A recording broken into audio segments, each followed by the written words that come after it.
actually that vicarious trauma and not being able to do anything, like put hands on, Yes, is actually worse in some ways than being actively participating in, whatever happened. Hey y'all, thanks for tuning in to another episode of 911 Delta Tethered for Life podcast. As usual, this episode may not be suitable for all listeners due to language and content, so listen with care and stay safe out there. Hey y'all, grab those headsets. It's time for another episode of 911 Delta Tethered for Life podcast. We're your crazy host, Quesadilla. And Annabug. Hey y'all, welcome back to another episode of 911 Delta Tethered for Life. This week we've got another joint podcast episode for you. This one with Kyle Goodnight of the Elevators podcast. So we are going to let Kyle take it away this week and lead us through the pod. Enjoy. Well, hello, everybody. My name is Kyle Goodnight with the Elevate podcast, and we've got Anna and Casey with 911 Delta podcast. We're doing something. They told me they've done this once already, so this is my first time doing a dual podcast.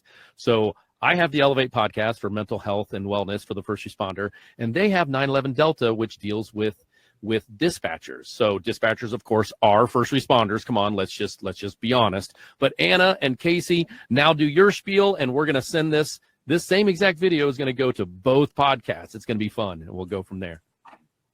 Cool. All right. Well, I'm Anna and the co-host of 911 Delta, and Casey and I always say that we've been tethered for life from working in the comm center together. So that's why we decided to start this podcast and raise awareness for dispatchers as first responders, also for dispatchers' mental health. And what I've kind of learned doing the podcast is that getting the word out to people on the street that, hey, we are kind of a team, and, Absolutely. So, 100%. And just a little bit about my background. I'm a paramedic and a respiratory therapist. I don't consider the person calling the code blue overhead not part of my hospital system. They are, right, when I was in the hospital. So you guys are the ones that tell us what's going on. You guys give us free information. You guys give things over the phone to help save a life or to help stop bleeding or CPR or just get a better picture for us before we get there. So I have no clue why this is a debate in this world. And we know, I think you guys are on that Facebook page, aren't you, where are you on that dispatchers are first responders Facebook page? yes. Mm-hmm. Okay. Yes. Okay. They're like each day, each week, there's more and more like, okay, we've got this many votes in Ohio and this many votes and some. So they're trying to get it past the legislation to call you first responders. I totally believe it. And also too, with that being said, I totally lump you into the mental health portion of it because vicarious trauma is real. Right. We all know that. All three of us know that vicarious trauma is real. I've done a deep dive on my own trauma. Mine, if you guys don't know what the ACEs score is, it's a huge thing for first responders. If you don't know what it is, I can explain it really quick. But my ACEs score was a result once I figured out everything. It was a result when I had my crisis. Right. It was until my 21st year in healthcare, and I've been in healthcare for 27 years. I've level 1 trauma centers, level 1 ICUs, the sickest of the sick, the grossest of the gross, 12 years before I became a paramedic. And then about, year 20 of healthcare. So that would have been year 12 of being a medic or so. I had a family of 4 pass away from carbon monoxide, and my daughter knew the girl that lived there. One of my groomsmen knew the dad. I stepped off the truck, and here is a friend of mine, an acquaintance of mine from high school, Kyle, go save my brother. Firefighters in there right now. They're using their SCBAs. I don't have that. I'm just a medic, but we're going to do everything we can. And of course, they were gone. So I got home. My daughter's crying in the kitchen. Somehow, social media, she's like, I'm like, baby, what's going on? And she's like, Dad, my friend and her family just died. And I'm like, oh gosh. And I'm like, I'm so sorry, baby. And then she saw my uniform, realized that I was where I was working that day, and went, oh shoot, you were on the call. And I'm like, yeah, baby, I was. She's like, Dad, why didn't you save him? I mean, come on, like how big of a spiral. And I didn't even see the patients because they were gone. There was no visuals. So that's vicarious trauma. The trauma of my daughter and her hurt was vicarious trauma. My friend that was in my wedding, his trauma was now vicarious trauma. So I can understand with dispatchers, that's all you guys get, right? Right. And we kind of have our own resident doctor psychologist, Dr. Meredith, and she has told us that, actually that vicarious trauma and not being able to do anything like put hands on, yes, is actually worse in some ways than being actively participating in, whatever happened. 100%. And because she works with a lot of law enforcement, and she's like, it's always the guys who can't get there in time, or they, whatever, or I shouldn't say guys, but people. And so definitely and sometimes we just interviewed a law enforcement officer. He's retired now, that has a best-selling book, and he said, like, oh my God, it just left me. I don't know. You're gonna have to edit that out because I don't know what I was gonna say. It's okay. I don't edit anything. This is raw and real, and I don't mind it. So, oh my God, what did Michael say? It'll come back. He said it'll come back. Yeah. But he said that that's one thing that he realized. He had an officer-involved shooting, and that initially he was like, I don't even know why the dispatcher is here for like the critical incident debrief and stuff like that. He's like, but she didn't know. For 4 hours, she hears shots fired. And then who's alive and who's not. Right. Because, the brass come in and they scoop them up and take them away. So she doesn't know. Is it one of my officers that's been shot? Is it a suspect? Like, I don't know.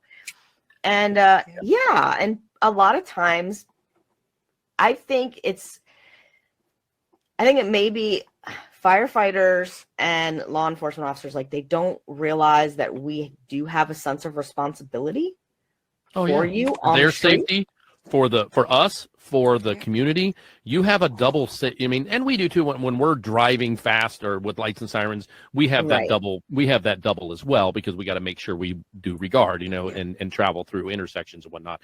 All of us do. All of us first responders, but you do too, because you care for us, but you're also caring for the patient or the family member on the other end of the line in real time before we get there. Like, you're their only hope, for the first 4 to 8 minutes, depending on where you live. Our run times here are typically a couple of places in my county, it's an 8-minute response with lights and sirens, but most places we try to we try to be there within 4 minutes. But we also have fire EMS and county provided EMS.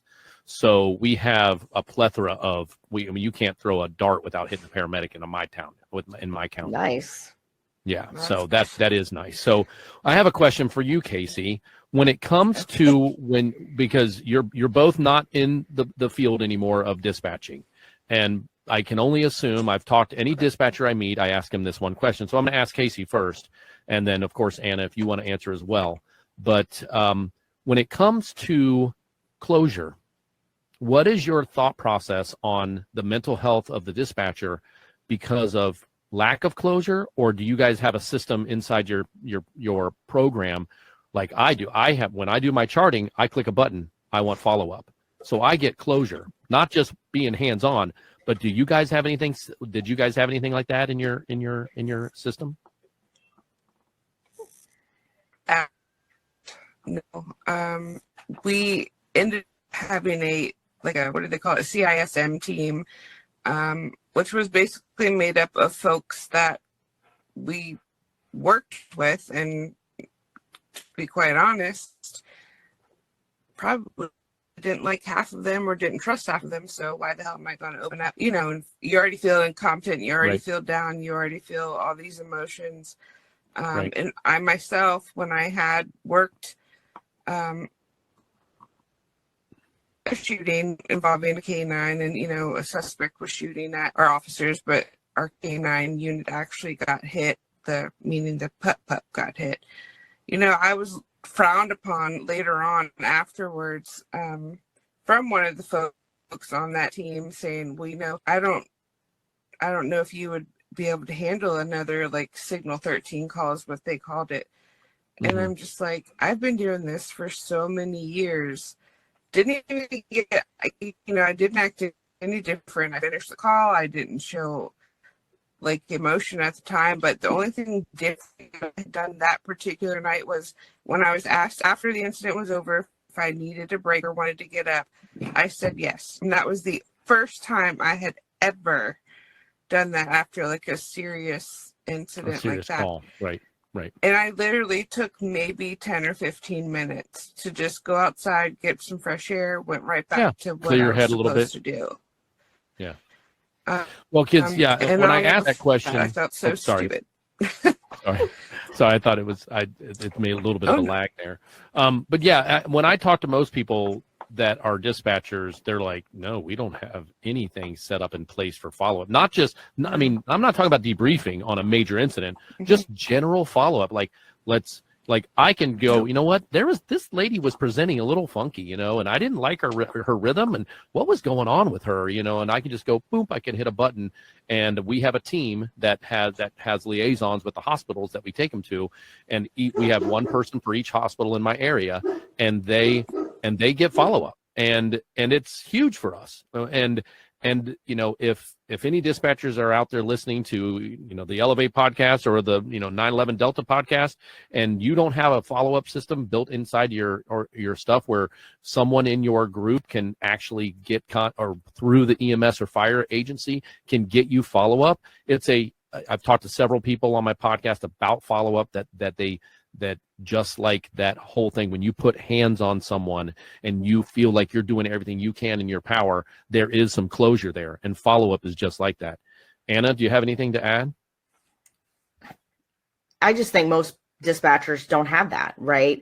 And especially, I think the bigger center that you work in, probably the least likely you are to get that, because at least in a smaller, for instance, where Casey and I worked together was a combined center. We were sheriff's office employees, but we dispatched law enforcement, fire, and rescue.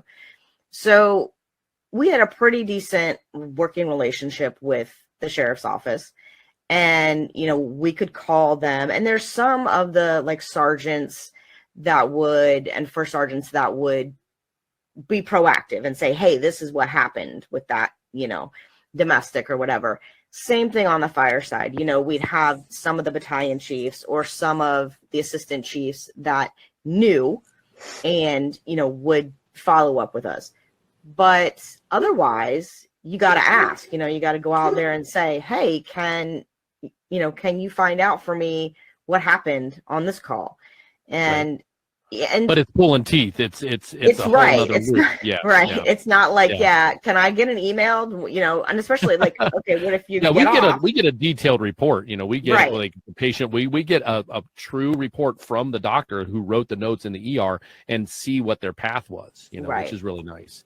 Now, of course, big runs, we do have a debriefing, or we do have if it's a save or a birth. Hey, I had my first childbirth 3 months ago, by the way. First one in my career, 27 years. Really? Yeah. Wow. Yeah.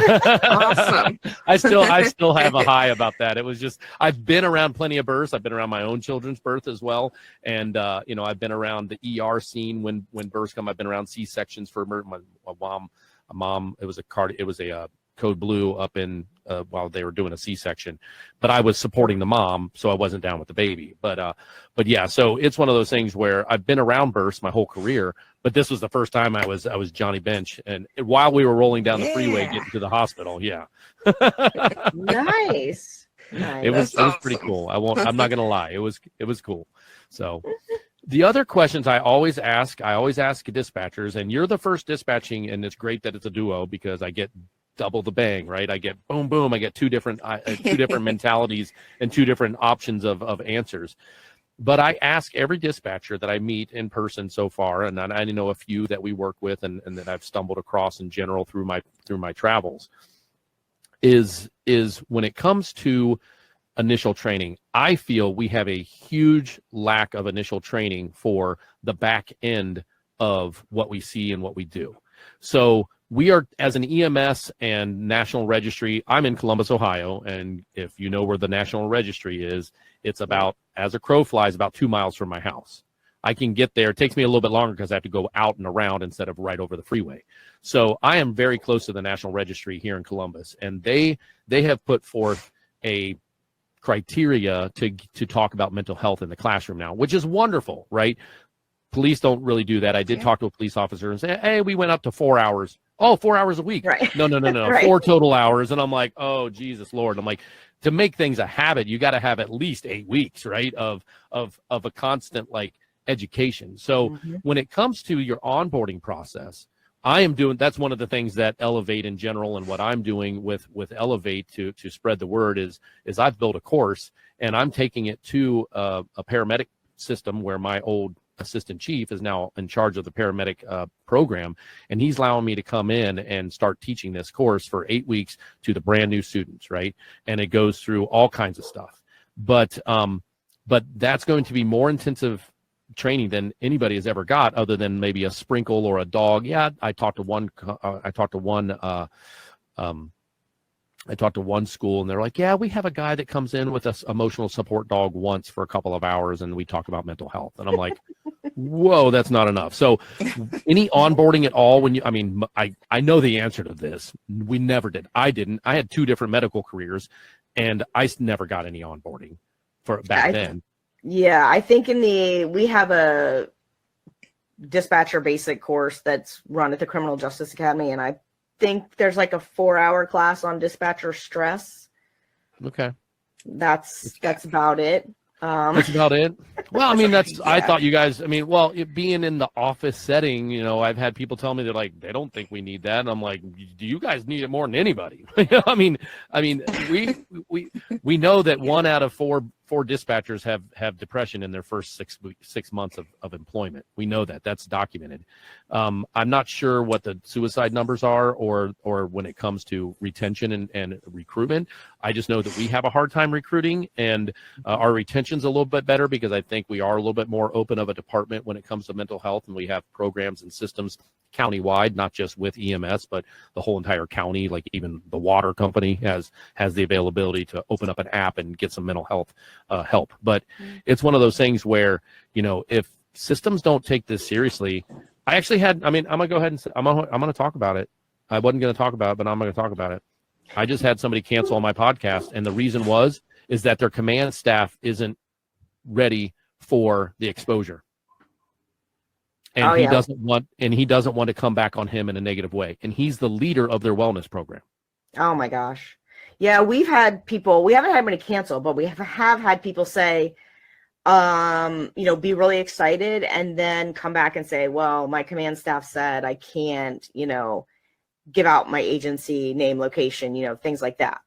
And then, they really tone down what they're going to talk about. And I think that's right. a huge, that's a huge disservice. Yeah. Because, one thing that all 3 of us are doing we're going the extra step. We had an issue, most like, I know I did. I'm sure you guys did too, because you don't even work in the industry anymore. But you want to still help people. And the only way you can help people now that you're past this trauma is start a podcast and talk about it and try to normalize it and try to tear down that goddamn stigma. The stigma and law enforcement is really bad, like really bad, because we're supposed to be tough, right? We're supposed to be thick as nails. You trained for this. I've got people telling me that. Why are you having an issue? You trained for this. No, actually, we didn't train for this. Right. There was no part of training.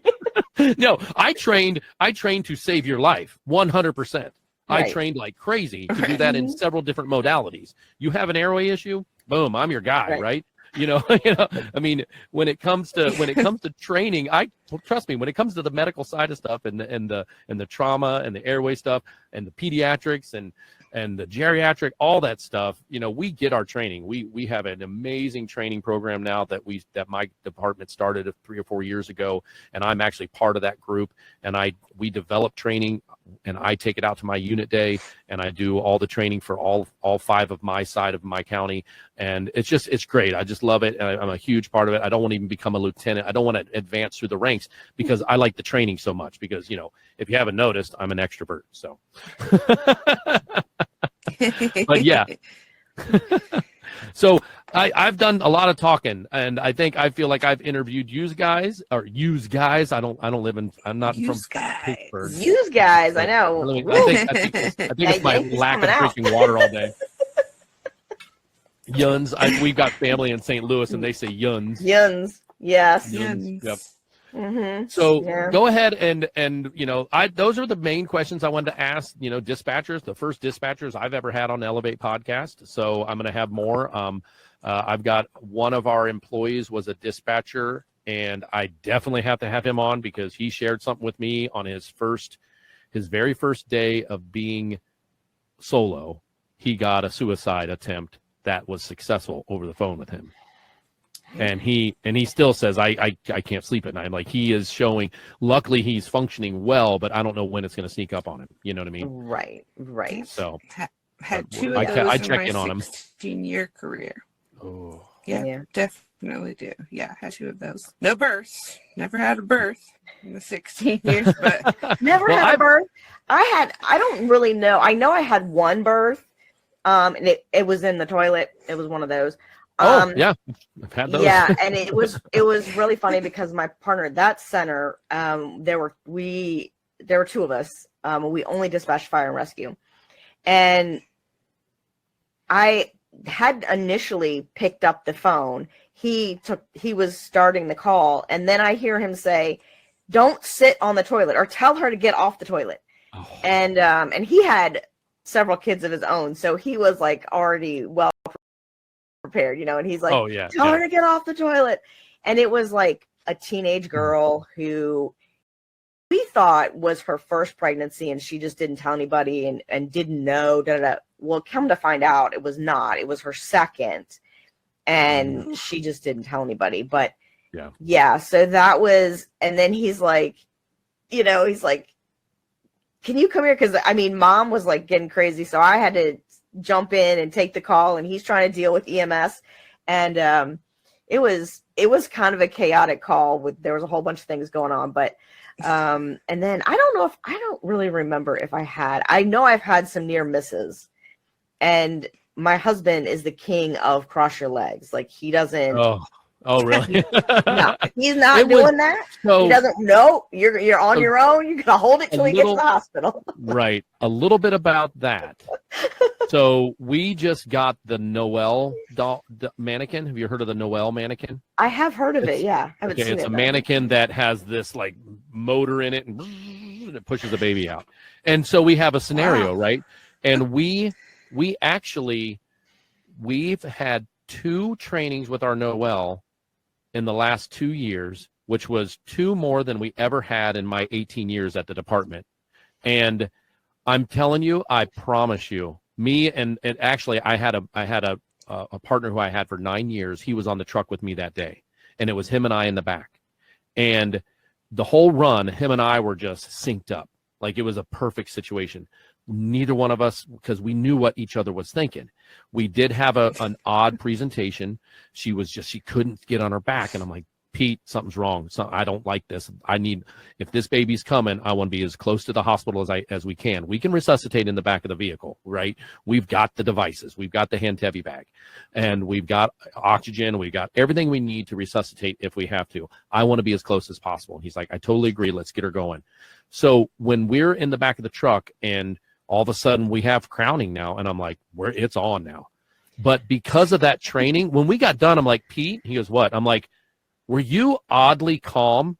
Like, the whole time, I didn't even have I had zero like jitters. I had, and I don't want to say jitters as a nervousness. That's not what I'm trying to say, but all of us first responders know what that is. There's a heightened sense, right? And you get ramped up. And we were just like, do, do, do, do, do. And I'm like, okay, here's my clamp and here's this. And I'm going to set this up over here. And, oh, it's crowning. Hey, Pete, we're crowning. Okay.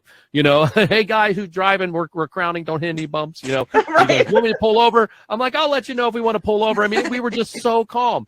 And when we got done, he goes, Kyle. And I'm like, what? He goes, you know why we were so calm? And I'm like, I don't know, because we worked together for 9 years prior to this. And he's like, no. He goes, we've had training. Like unconsciously, we knew our shit. And I'm like, oh my God, you're right. And I will die on that hill about training.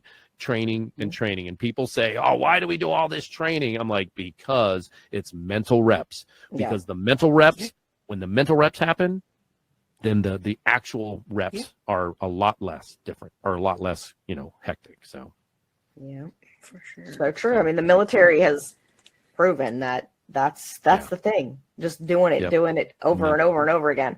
Right. Well, and that sucks with you guys. Your mental reps are listening to old calls and crappy calls, so you're getting vicarious trauma through the crappy calls. One dispatcher told me that's how they trained. I'm like, what? He's like, oh yeah, one of the school shootings was our training, and I'm like, oh my God. I'm like, God. oh, yeah. And he's like, yeah, that messed me up, and I wasn't even on the call. It was 5 years before I got my job, and I'm like, oh my God. I'm like, if anybody in this world needs to be labeled a first responder and get pre-mental health, training about how to unpackage things, it's the dispatcher. Which I love that your podcast is doing that, because I have actually learned a couple new therapies that I hadn't even heard of before. Right, and that's what my podcast is all about. So I'm like, don't get me wrong, cool. Yeah, with the brain wave, Dr. Lipoff was on about the Stenglian block, which crushes PTSD, and he's changing PTSD to PTSD. I have not listened to that episode yet. Oh, it's so good. But the law enforcement officer that actually is going to be released on our pod tomorrow, he did that. And that was the first time I had heard of it. So when I saw it pop up on yours, I'm like, oh, cool. Ooh, this will be another. I had only learned about it the day before I recorded with him. Oh, wow. I didn't know that's what he did. I thought he was just changed. I got his information by putting on Facebook that I want to talk to somebody about the difference between PTSI and PTSD. Mm-hmm. And he's like, oh, I know all about that. I'll come on your podcast. I'm like, great. And he's like one of the main doctors who's going to Congress trying to get PTSD changed to PTSI, because he's got documentation that there's more death with the diagnosis of D than there is with the diagnosis of PTSI. Wow. Because think about it, the stigma, I have a disorder. I'm a normal human. I don't have a disorder. I'm not. No, and that it sends them down another path, where an injury says, hey, I just blew my knee out. I know I'm going to get better. Things heal. It's an injury. And he has proven that the PTSI has saved lives. However, our Congress wants more information, and he's like, right. Yeah. Oh my God. Well, I still struggle, even though I've been out of dispatching for a year and a half now. Everything that I have went through in my 16 years, and I have pushed it down. That's what we all do. We push it down, and then now it's like a lot of things trigger certain calls, and I mean, I still can handle it fairly well, but I can tell you it still messes with me a lot. It messes with me a lot more now that I don't know if it's because now I have time to really think about it, whereas, while you were still doing it and staying in that mindset, you didn't really have time.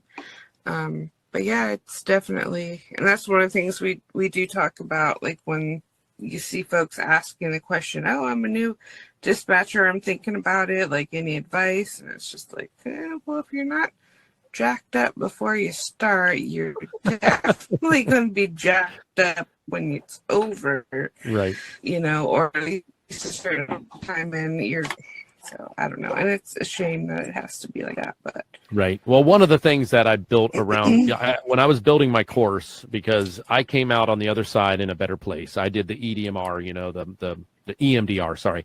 And I got into my booth right there next to me, and I which is a silence booth, and I shut myself off to the world. I was on a Zoom during COVID, and EMDR helped me a lot. And I know it's not for everyone, but when I got on the back side of that, I'm watching a class. I'm in a symposium, and we're talking about the same shit, right? We're talking about 12 leads and trauma, and I'm like, why doesn't anybody get up and talk about our fucking mental health? Like, what is the problem with people?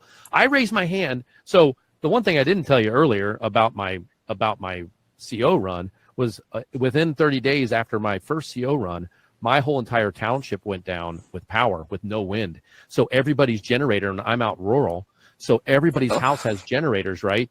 Some had alarms, some didn't. I rushed 4 kids, one of them unresponsive, to the hospital from that night, and another guy showed up on our front porch at 5:30 in the morning. He's like, "Hey, this thing's going off." I'm like, "Thanks for leaving." I'm like, "Anybody else in the house?" "Yeah, my wife." I'm like, "Holy crap, call her right now." I ran him hot back to his own house, first time ever, right? She was still on the front porch, thank God. Jeez. So I got home from that run, and I started spinning. I was already showing symptoms of issues. I was losing time. I was in stores for one big incident. I was in a store for an hour and a half trying to find chicken fried steak. And my buddies were like, I was in there 20 minutes. They're like, "No, Kyle, you were in there for an hour and a half." I'm like, "What?" Right. So yeah. So I was already showing signs from that. And then this happened. And I raised my hand right away. I didn't feel right. I wasn't suicidal, but I didn't feel right. I wasn't my normal self. I felt very deep and very dark. And I was like, I called my mentor, and she was our assistant chief at the time, and she was in my first debriefing. I'm like, "Jenny, something's wrong. I don't know what's going on." She's like, "Are you safe?" And I said, "Yeah, I think I'm safe right now." And she's like, "I'll be right over." She goes, "Where's Jen?" I'm like, "Jen's upstairs getting ready." She's like, "Don't let her go to work until I get there." I'm like, "Okay." Jen's my wife. So, and Jenny was my chief. So, you're Jenny. Yeah. So, great name. So she comes over, and we have a huge conversation, and she's like, are you willing to go to a counseling? And I'm like, "Absolutely." I'm like, "I don't like feeling like this. I'm a happy-go-lucky guy, right?" And I'm like, "Absolutely. What do you want me to do?" And she's like, "Let's try this EMDR thing, and let's just, if you've never tried it before, there's a lot of big positive stuff about it. Let's just do that. And then when he can clear you, you can come back to work." I'm like, "All right." She's like, "I'm going to check on you morning and night every day until you come back to work." I'm like, "Awesome." So I raised my hand. Come on, people, listen to this podcast. Raise your hand, and don't get so deep in crisis where you're forced to raise your hand because you're sitting in a truck and you've got your Glock next to you. You know, I mean, because I've heard those stories too. Oh right? yeah. Raise your hand, people. Raise your hand. Mm-hmm. You're not going to raise your hand to someone who's been through it. They're not going to ridicule you. Right. Sorry about that. I talked over you. No, I totally agree. Like with the symposiums and the conferences and all that, like let's do a better job. Like, again, I've sat through a couple of them for dispatchers or EMS, and it's like it's the same crapola every time. Eat healthy, exercise, don't drink. Yeah. Look, okay. I mean, that is an issue, but yeah. And we're 30% more likely to abuse alcohol or drugs. So But we need to go, hey, when this starts to happen, when you start to feel like this, then that's when you need to raise your hand, not when you're, a case of beer a night in, right? You gotta Right. Well, so and here's another big thing. Right. Here's another big thing, and I mentioned it earlier, and I don't know if you have heard about the ACEs score yet. So do you guys know what the ACEs score is? ACE. So adverse childhood incident or exposures. You heard of it? I have heard of it, yes. Mm-hmm. I have heard of it. Very, very, very important for us as first responders, right? Because when we come into this field, a lot of us, okay, so I was at a symposium, and they had the Saber Warrior was up on stage doing a speech, and they really hit the ACEs score. I already knew what it was. I learned about it about 9 months ago, and I don't know why it took me this long to learn it, but there's so many of us that don't know what it is. So I'm going to repeat what it is. So it's the adverse childhood experiences, and basically anytime between 0 age and 18 years, you have to take this test. It's 10 questions. You can't get them wrong. They're just about your life, right? That you remember. One of them is, were you ever sexually abused? One of them is, were you ever physically or mentally abused? Did you ever see your mother or father get hit by the other mother or father? Did you have an overdose, or did you have a substance abuse in your home? Was anybody in your home incarcerated? There's 10 questions. It's standard. It started in the 80s. So they're all this, you look up ACE''S, score or quiz, you'll find a plethora of them on Google, right? All of them are free. You take it, you find out what your score is, right? Anything above 5 is detrimental. You have increased heart failure, you have increased trauma, you have a 500% more chance of suicide from 4 to 5. It's unbelievable the stuff that lines up with the ACEs score, and they don't talk about it with us. They should tell us about this stuff, because if you had childhood trauma and you're now in this industry where you're going to see trauma, you are already set up like me. I had trauma so come to find out, flashback to the CO call.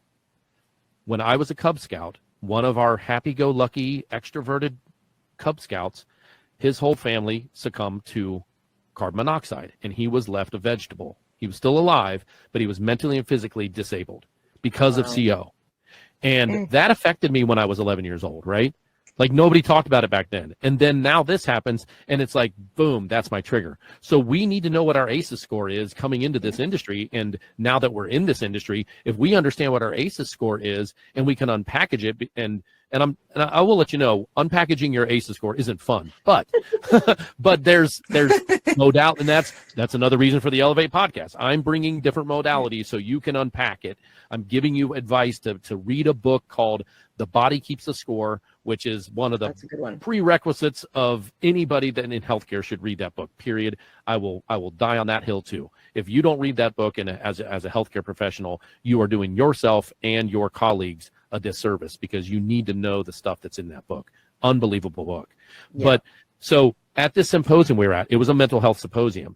Save a Warrior was up on stage. They asked this question: what is the ACEs score of an incarcerated person? 5 is bad. The average ACEs score of an incarcerated person was 7. Interesting. I mean, that's average. So there was definitely 10s. There was definitely probably maybe a little white collar people, who knows. But then he shared with us that out of over 2,500 participants in the Save a Warrior program, what was their average? And these were all soldiers, first responders, and nurses. And what was their average ACEs score? Exactly the same. 7. And we're serving our community. And we're supposed to tough it out. Yeah. And you're trained for this. Are you, Well, and we've talked about it on our podcast. But there's a lot of people that when you've had that trauma, then you want to help people. You want to serve people. And that's true for the military too. There's a lot of people who go into the military to escape something like that, right? Yep. So that totally makes sense. But you're right. Why don't they? Yeah. Why don't they tell us? Teach us about it. Yep. I'm going to teach any first responder class that I can get into, and when it comes to their academy or their first year of paramedic school, I am doing everything I can to get into those classes. My old assistant chief has given me the platform to be able to come in and talk to his group, and not just 1-2 hour session. I'm going to take them through everything I created, and we're going to talk about ACEs. We're going to talk about epigenetics and what happened to our family before we were born and how it affects us. We're going to talk about mindfulness. We're going to talk about finances. We're going to talk about all kinds of. It's all part of my course, right? And I can only hope, and I have the positive mindset that I retire in 8 years, that by that 8th year, that a curriculum of something like what I'm going to be taking to his class is going to be standard in first responder world, including dispatchers, y'all. It's definitely needed. That would be awesome. It's definitely needed for sure. Definitely needed. Yeah. Yep. Yeah, for sure. Well, do you guys have any questions for me? I mean, thank you so much for listening to my podcast and tuning in. As you mentioned before, I've listened to your podcast. It's great. The one that really made me go, you know what, I'm reaching out to them was when you had your resident psychologist on and what you guys talked about. I'm like, oh, I'm coming on now. I'm going to come on their podcast. They're going to come on mine. We're going to get to know each other. Yeah. Yeah, It was a good episode. Yeah. She was amazing. She's awesome. I do have one question for you, Kyle. Sure. Because I know you're a busy fella, but what advice would you give someone who is new or considering a career in public safety, whether it's EMS, medic, dispatching?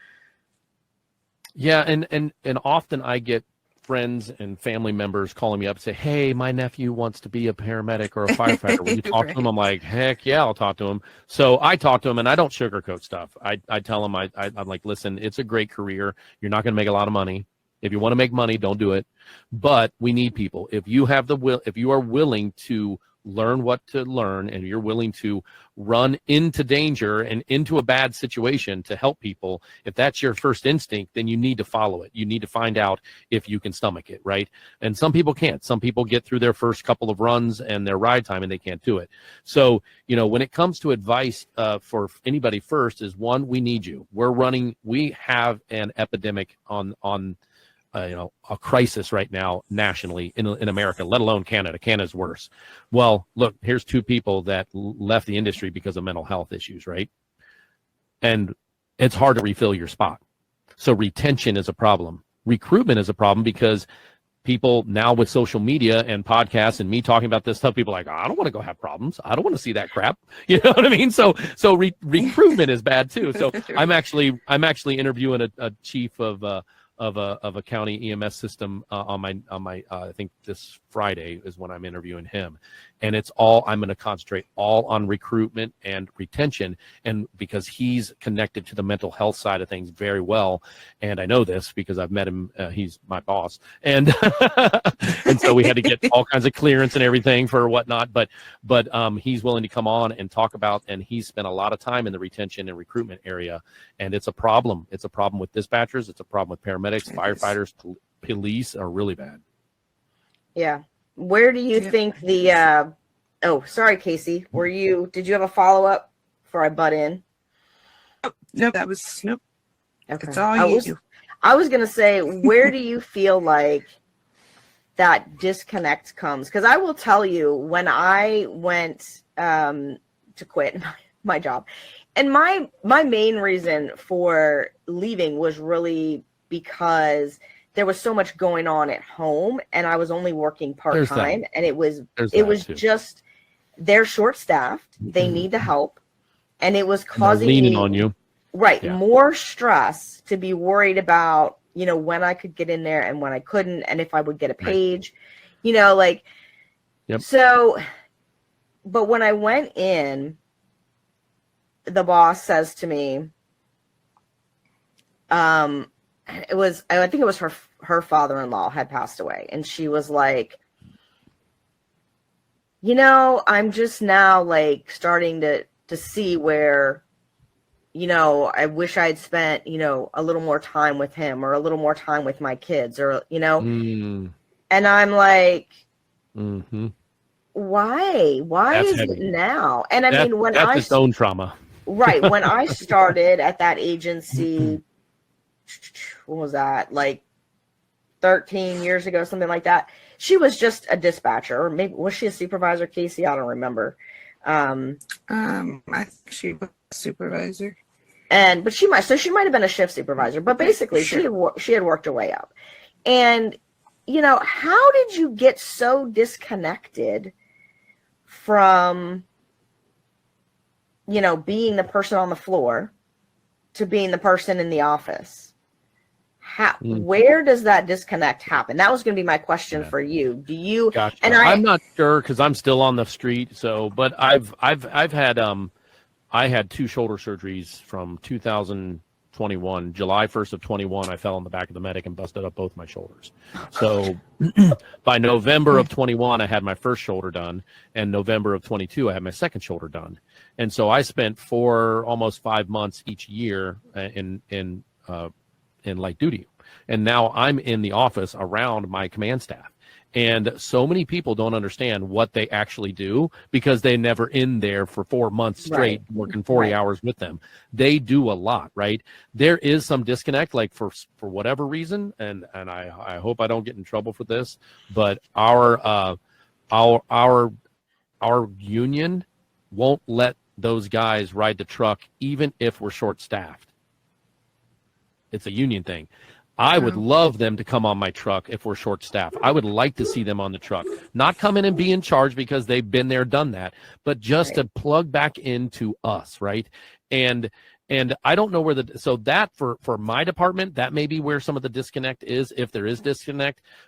We also have to be sure that we can communicate with our command staff and be brave enough to say, hey, listen, we got a problem. And I got 5 careers. I tell them all the time stuff that's going wrong. That's like, hey, this doesn't feel right in our department.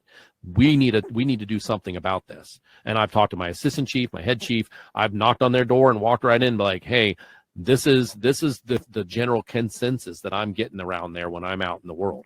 And I don't like it, and they don't like it, and I know you wouldn't like it. So what are we going to do about this? Wow, thanks for bringing that to us. It's not trying to tell anybody.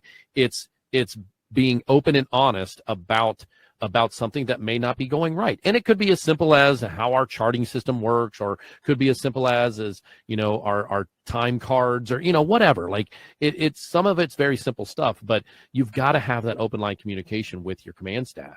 And because you're their only connection in some departments to what they used to know. And the less time you want to talk to them and share your feelings with them, the more chance of them having that disconnect, which is not good for anybody, right? Yeah, for sure. Yeah. Well, this has definitely been not really good for. Well, once we got the technical difficulties from my end, right. I didn't realize there was a toggle button for the iPhone. So now I do. See, like I said, you guys taught me something. So Anyway. Yeah. Yeah. But we're pushing right at 45 minutes now of recording. I mean, I'm usually trying to wrap up within an hour with my Elevate podcast because we can get some pretty deep discussions like we have. Yeah, that's right. But so like, are you guys, what is your future when it comes to the podcast? Are you guys, like, what are you looking to do with your podcast? my damn dog. Just, I mean, have guests on? I'm a multiple career person too. I have, I also teach, I don't really say teach riding lessons because that sounds boring, but horses, yeah.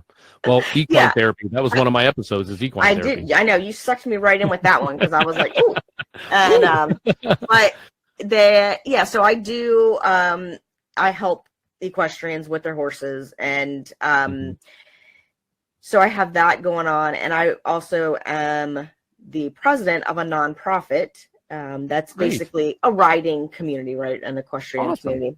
And so I would love to see like a nonprofit and, do community outreach, be able to, go to dispatch centers, kind of do like what you're talking about, get that training in there and just let people know. Because for me, I was lucky when I came to dispatching because I had been in a previous marriage that my husband was a combat vet, had PTSI.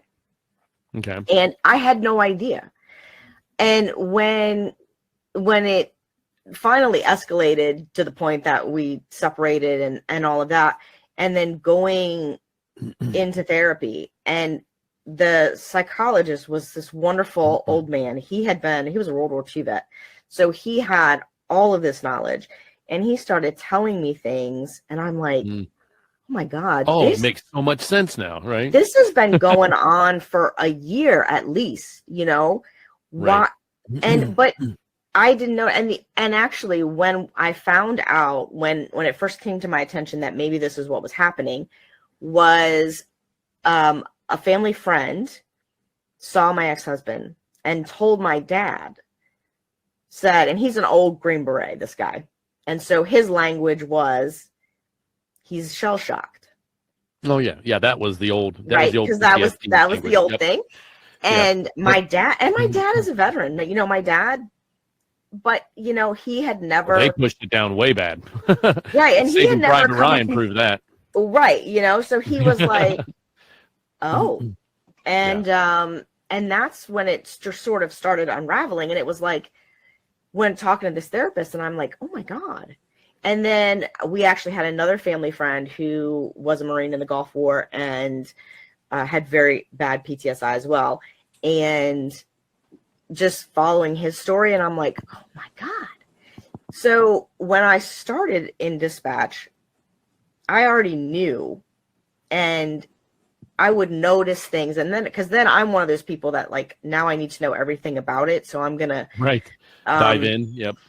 Dive in. You know, I read all the Dave Grossman books and, you know, like all that kind of stuff, and have always kept up with my friends that have dealt with it and the different kind of therapies. And so I was lucky that I knew. And then not everybody is that way though. And you don't know when you go into it what to expect. And you don't know that. I think a lot of times the way it's presented in these courses is that you're going to have that one major incident and it's going to fry your brain. And it can, but it's more about the building, the right. Andy, one of my guests, Andy, said it was the cumulative. Yes. So CPTSI, so cumulative. So your cup, our cups, maybe our mentality, we have a pool. But if you put enough water in a pool, it still flows over, right? Right. Exactly. And these are things that nobody talks about, nobody tells you. Yeah. And, you know, and then I don't know if it's true, but you know, everybody, there's stigma of, well, if I go in and tell somebody that I'm having these issues, you know. Well, and that's another reason why I created my course. I want people to find me and find my course through the Elevate podcast or through Facebook when I mention it in my Facebook group and all that. Is if they want to do it anonymously without going to someone, like, because there's so much stuff that can help us now. Just you know, if someone DMs me and I see they say, hey, I'd like to talk to you about, I'd like to have a like Brian on one of my episodes, cup of coffee. Let's have a virtual cup of coffee on Zoom and just talk. Let's see where we can point you. There are so many modalities out there, so many tools. And for you, Casey, who you still have issues, we all still have it. It's just how do we package it and how do we deal with it on the backside? Will I have another carbon monoxide run? Probably in the next 8 to 10 years that I'm on duty. Right. Will it affect me the same way? I hope not. I think it won't. I don't know if it will or not. But guess what? I spoke up. I got help. I told my partners I am very open about my situation, and my partners know for a fact that if we go on a CO run, they ask me, hey man, how you doing? 2 days later, they ask me again. A week later, how you do? You still doing okay? They're tuned in. And that's what the other part of my course is to make sure that you know how to, the actual module is called here I am forgetting stuff. But it's basically, you know, making sure you know how to approach a coworker in stress. So. Yeah, and I think that's important for our families too. Like I would love to see more outreach to families because family first. 100%. Yeah. That's another module, family first. Why? Because we don't communicate. Mm-hmm. We don't communicate. We don't tell the kids, hey, listen. I mean, my wife's a pediatric nurse. She's seen some shit too, right? And age appropriately. Now, I'm telling you, age appropriately and without destroying HIPAA, we would share our days with them. Now, we would just, hey, you know, I had a pretty bad accident yesterday, and if I'm not quite as normal as I am, I just let you know that my mind's in a weird spot right now. I'm going to be fine, but you know, just to know, and I never shunned it for my kids. And you mentioned earlier about when you left your industry, and I meant to ask you about this and I meant to even mention it. A lot of people think that Oh, you see, what's the first thing somebody asked you when you find out that you're a dispatcher or a paramedic or a firefighter or a police officer? What's the worst thing you've ever seen? Oh, you Right. don't want to know. Trust me. Yeah. You No. don't want to know. You don't. Like, trust me, I'm not telling you because you'll have vicarious trauma from it. And just me thinking about it now is sending me into like, shit, damn it, I didn't want to think about that today.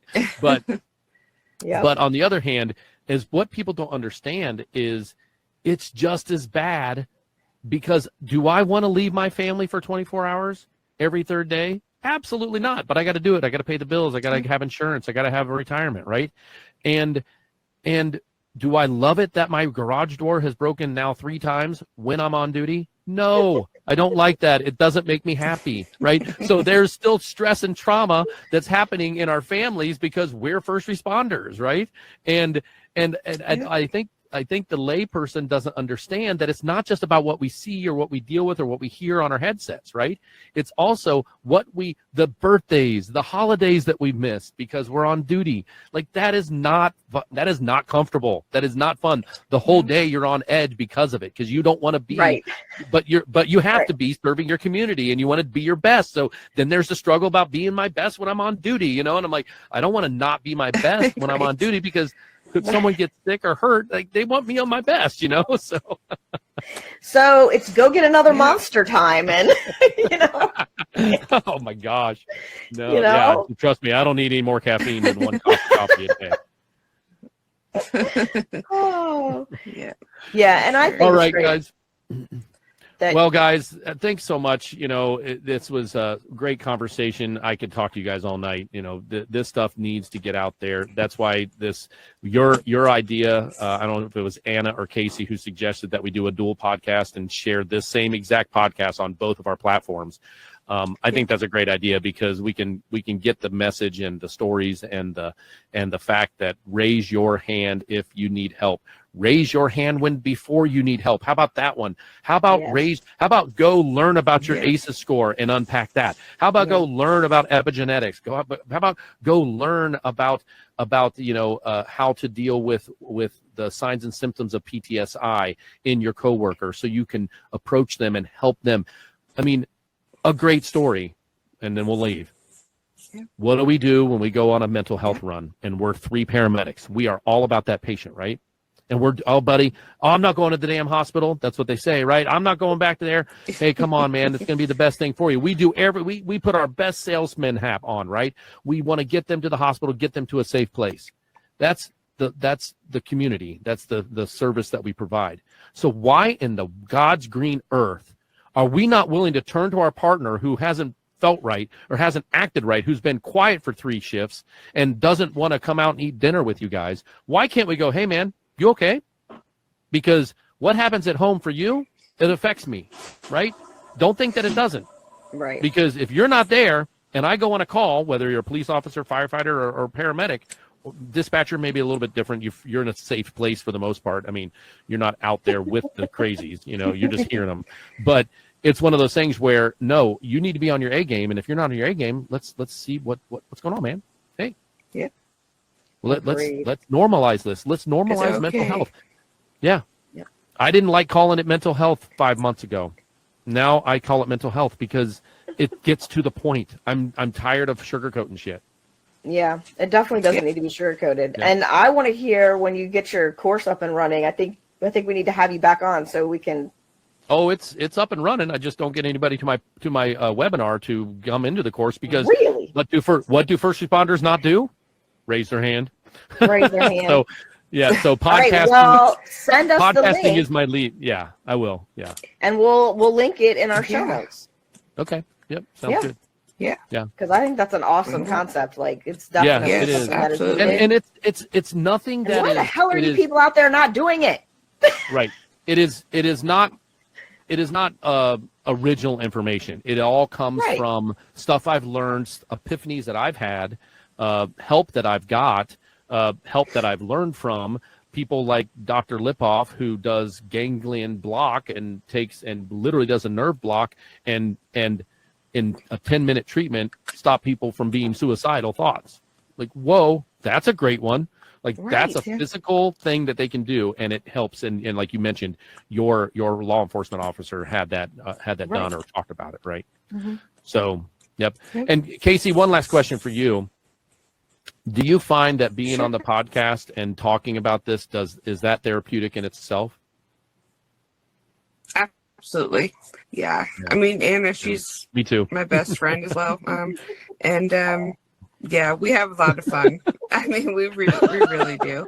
So, So, you Yeah. know, I did a lot of research years ago, and you know, now it hopefully it's helping more than Casey, but Oh no, I guarantee if we help one person, that's worth it. You know, Right. I was at Yeah. that mental health symposium, and I had 3 different people come up to me like, "Hey, you're that podcast guy. I watch your podcast." And I was like, "Oh my god, That's it's been up awesome. 3 weeks." I'm like, "It's only been up 3 weeks." Now, mind you, I was in my own hometown, and people know me. I used to call on all the fire departments, so I had some of those. One person actually knew me, and they're like, "Hey, Kyle, great podcast. I love it."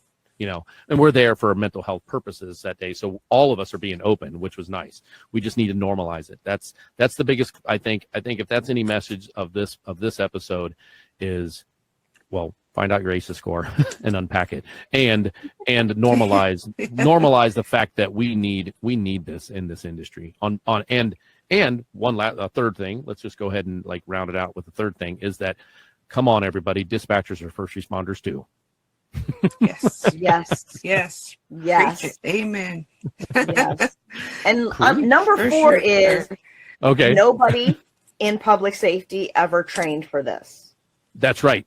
Right. That's right. We never trained for No. this, and we need to change that. We need to get the Yes, training. that It whole doesn't mean it thing. makes us weaker. It makes us stronger. I am a stronger person now, mentally and physically, because I had a situation where I had to go learn this stuff to help me and my family. I faced divorce Exactly. twice. Come on. Right. I didn't, thank Yeah. God we didn't get a divorce, but we have a 75% divorce rate. We're 50% higher likelihood to divorce than the normal person, which is already at 50. So that puts it at 75. And some studies say almost as high as 80%. 8 out of 10 people get a divorce in this industry. That's a problem. That's a problem. Yeah. And we can stop it if we just communicate and learn about all kinds of stuff on the front end, right? Yep. Yep. Indeed. All right, guys. Well, I'm going to go ahead and shut this down. Don't forget to like, subscribe, and share on whichever platform you're listening to this podcast on, the Elevate Podcast or 911 Delta. Please share this if anything resonates with you and somebody comes into your mind that you go, oh my gosh, I need that person to see this episode. Share this episode. Just push that share button and kick it over to their text message, because our whole message, and I know this because I listen to their podcast, is the information that we're putting out there is not only to help the who's listening, but it's to help the people that they know, because that's the only way this is going to grow. It's like roots. We're roots of a tree, and we're going to grow, and we need branches, and then the branches and the leaves are all the first responders in the world that need this. Yes, Sure. indeed. And listen to Elevate as well, folks. Yeah. and it is that. Am I saying your Yes, podcast right for away? sure. 911 Delta. That's how you say your podcast, or do you say 911 Delta? We say 911, but So I did whatever. have a question. Sorry, I mean I don't care. We'll talk all night. Delta. What is the significance of your my significance is the 1-1 for Elevate is the on and off duty persona of the first responder. Oh, So- okay. Yeah. I So what is- actually was wondering what the 11 was, and I'm like, Yep. Yep. Okay. So ours is that the shift, like our best Oh, shift ABCD. ever, power shift was the Delta shift. We were, Delta. Delta, You were 3 unit. Yeah. yeah, You were we with were the third the person. like 5 symbiotic individuals that That's awesome. Yep. I love that. That's a great name. That's a great name. I mean, it's catchy and it's close to the heart, and yeah, it's great. And then, And of course, the tether Elevate part is, because, we're in it for the rest. Yeah, for the rest of you, whether you like it or not. No. Ride or it. die. No. All right, guys. Thanks so much for talking to me and let me slap my jaws Yes. together for an hour. And I'm so happy to meet you both, and I feel connected. And we will forever be first responder friends now. And you ever need anything, please reach out. Absolutely. I hope, and I will do the same. If I need anything from you guys, I'll reach out. So, Yes. I have no problem with that. So. Sounds great. Cool. Like, Thank share, you so subscribe much, on both Bill. channels. That's right. Till next time, y'all. Bye. All right. Bye.